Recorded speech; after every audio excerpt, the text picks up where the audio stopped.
Hello, this is Greg. I'm here with Alex Hutchings. We are in Soho, nice place. Opposite we've got the famous Ronnie Scott's jazz venue. So this is Alex Hutchings. Alex, thanks for sparing me your time. So I would like to ask you a few questions, and this is the reason why we're here. So please tell us who is Alex Hutchings and why bother to see him playing live? Well, I think for me, hey, how's it going? I'm just a regular guitar player like everyone else, but I think it's important to see live gigs because there's a certain energy that you get in the room which you don't get on YouTube or and actually I'm going to be playing with a band for this event, and to me that's where I feel most comfortable. I don't particularly enjoy playing tobacco tracks. For me it's about the synergy between the band and as I say, and the vibe in the room. I really love that kind of experience, so it's about hopefully an experience coming to watch it live. Alright, so what brings you here today to London? You know, it's end of May, the weather is not bad. What's going on? Well, other than having a favourite coffee at my favourite place, Bar Italia here, 5th Street, I've been working with a musician in Dean Street Studios. We've been writing some material together. We've had a really nice day and we're hoping to release some stuff in the future, and that's why I'm here today. We've just had a couple of beers at the end of the session, so I'm feeling relaxed. Yeah, that's what I've been up to today. Cool, and what is the next question? I'm not very bad handwriting, so I'm okay. Alex, tell us a little bit more about this upcoming clinic. We are doing this together, right? I invited you to this clinic, to do it in London, right? And obviously, I've seen you playing live. A lot of people know who you are. What can we expect from this clinic? Well, as I said, I'm going to be doing it in kind of two halves. So like a concert at the beginning, I've just confirmed a sax player, so there's going to be a quartet, and I'm really looking forward to that. So that's the first half. It's going to be like a concert, and I'm going to be playing some unreleased material. I'm going to be trying it out on the people that come. So music that hasn't been heard before. I might play some stuff that has been heard before. And then the second half we'll take a little break, and then for the guitarists that want to sit and have a kind of almost a one-on-one experience, we could just sit and talk about guitar, and if they've got any questions I'll happily demonstrate and talk about my feelings about how I practice or play, or any ideas or concepts. So I think it's going to be a great night. I'm looking forward to it. Excellent. Alright, so let me just tell you guys, because it's a good time to tell when is it. So it's the 23rd of June, which is pretty soon, right? Tickets are still available, and we've got two types of tickets. You can get tickets only for the gig, and it's 15 quid.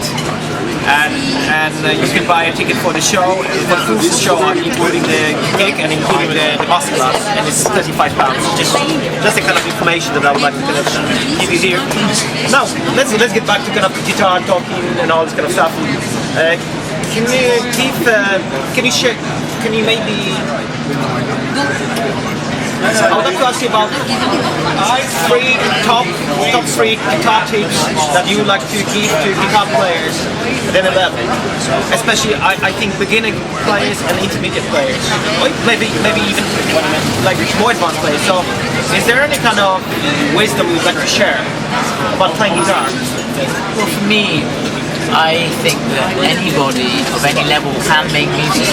I think it's important to remember that. Like, you don't have to be very technically proficient to make music.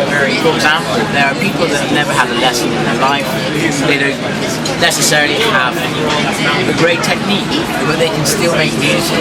For example, I mean, you know, I've taught over the years, and I could say that I've had students that were 14 years old with 10 times the technique of B.B. King, but that doesn't necessarily mean that either one is more or less valid. They can, of course, B.B. King makes some beautiful music and has influenced a whole generation of players, including myself, and all the greats. And you know, but yet a 14-year-old guy that has been learning for 1 year, that's not to devalue the fact that he or she could make some great music. Within the first few months, they might have a great year and do something quite wild. And so, for me, I'd like to say that regardless of ability, talent, you know, music is for everyone. You know, and that's something I like to, you know, to impart to students, just to remember that it doesn't matter what your level is. It's about making music. So that's okay. Two more things. More messages to you know, I mean, more from more wisdom. You are such an experienced player, right? And maybe tell me one thing, because you've been playing for many years, and you are very technical, but I can hear sometimes in your music that you choose sometimes to play, you know, less notes, more melodic. Yeah.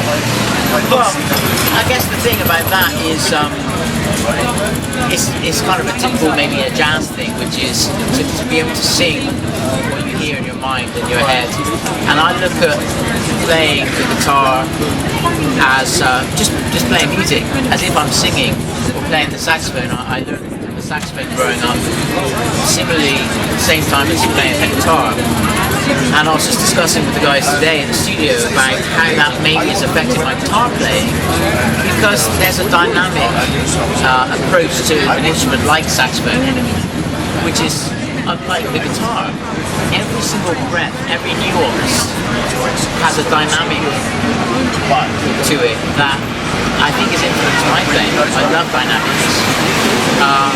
So that's, I've kind of forgotten the question now, but I think that's something that's influenced me, you know, and that again isn't about technique.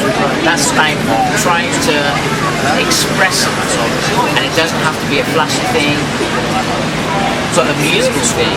It's an emotion, and sometimes playing very soft and sensitive is a great way of communicating sensitivity. If you want to play a song like a rock song that's out and out kind of aggressive, you might not need dynamics, and you find it in licks or rhythmical interest. So you know, there's different ways of creating music, and that's how I look at it. Okay, how do you approach composing? Like, it's interesting because it changes every time, and in fact recently I've realised something quite significant about myself, which is that, as most people are aware, like I'm working on an album, but in actual fact I've been working on several things of different styles, like some more rocky, some a little more jazzy and a bit more experimental or whatever. And through all of that I've realised that something that I'm coming to now, rather than a very guitaristic album where it's specific parts, I quite like the musicality of a melody, a simple melody that can be embellished, like the great sax players of today or yesteryear, like Charlie Parker, Coltrane. They would take the most simple of melodies at the time, which would have been a pop song, and embellish it with some wonderful, enhancements. And so I'm starting to think that that's helping my writing process by thinking in that way. rather than playing something parrot fashion every time. There's something about that for me that doesn't appeal. I want to go out and play every night and be excited to do something different. And so that's kind of where I'm at the moment. But that's not for everyone. Some people want to hear like a classical musician playing the piece exactly in the same, well, the exact same piece, but interpreting it slightly differently.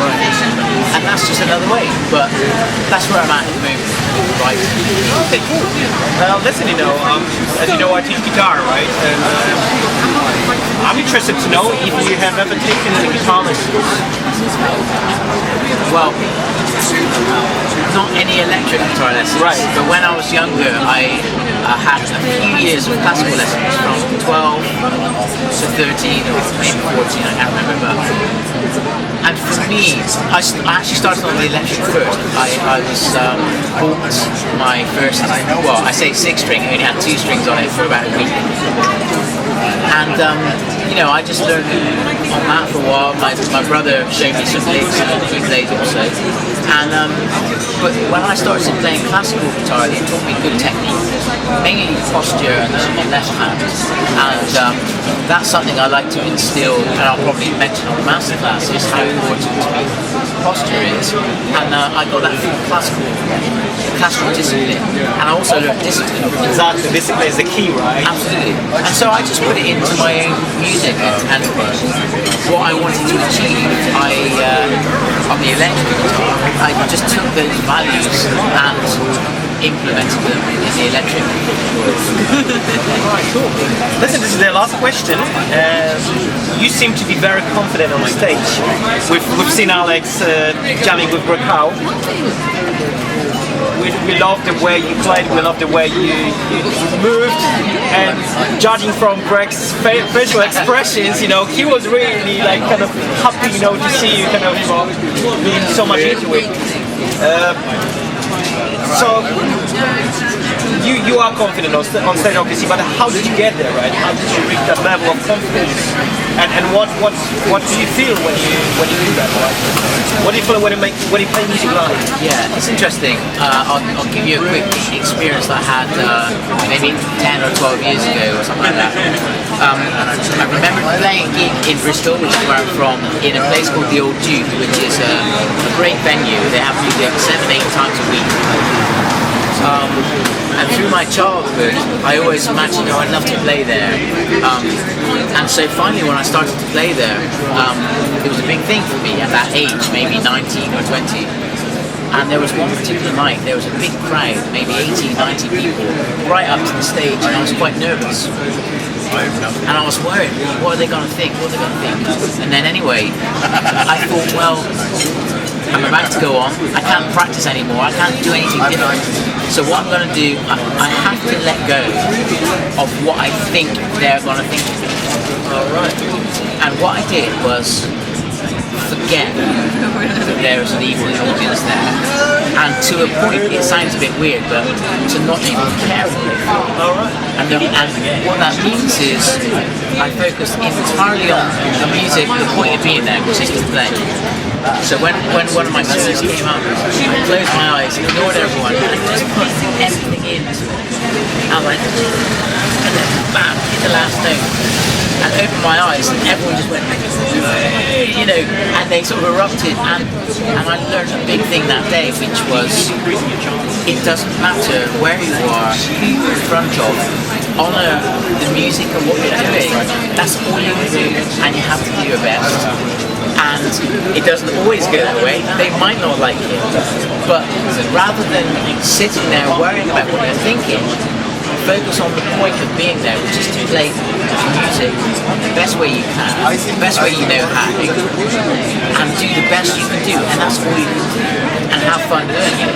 And so I think experiences like that just said to me, that's what I'm here to do. I just want to play and honour music. I don't care what I look like, I don't care, I care how I sound, but I want to just do my best, and that's what I can ever do. And so it's not really a confidence as much as it is, I just want to play. So it's funny hearing you say it as a confidence because it kind of came out of a shyness. Yeah. So I don't think of it as being confident. I just go up and say, I'm confident in the fact that I'm going to try my hardest to play my best. Whether it's a small pub or an arena, to try and be honest about why I'm playing. It doesn't always work, but you've got to try. I think as long as you are honest with people, right? That's the best thing. I think you can do that. Yeah. All right. So thanks for this interview, but tell me what's going on now. Like what are your plans from now till the clinic finishes? You know? Yeah. Well, I'm actually going up to Scotland in a few days to do another masterclass, and then I'm off to China for a week to do some masterclasses or like workshops over there, and then to Spain, and then eventually back to London to play for you guys. And as I said, I love everyone to be there, just have fun, and that's it. So yeah, and I'm always working on writing. I'm writing lots of material.